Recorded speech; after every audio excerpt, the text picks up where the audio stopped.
వైఎస్ఆర్ కడప జిల్లాలోని జెడ్పీటీసీ సభ్యులకు గౌరవ వేతనం, రవాణా భత్యం, కరువు భత్యం వంటి బకాయిలను ఎప్పట్లోగా చెల్లిస్తారో స్పష్టంగా చెప్పాలని జెడ్పీ సీఈఓను హైకోర్టు నిలదీసింది.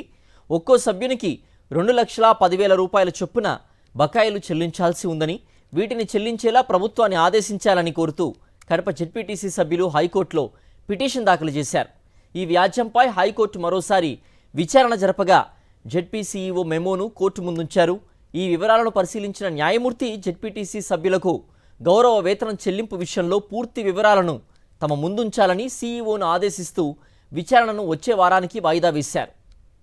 వైఎస్ఆర్ కడప జిల్లాలోని జెడ్పీటీసీ సభ్యులకు గౌరవ వేతనం, రవాణా భత్యం, కరువు భత్యం వంటి బకాయిలను ఎప్పట్లోగా చెల్లిస్తారో స్పష్టంగా చెప్పాలని జెడ్పీ సీఈఓను హైకోర్టు నిలదీసింది.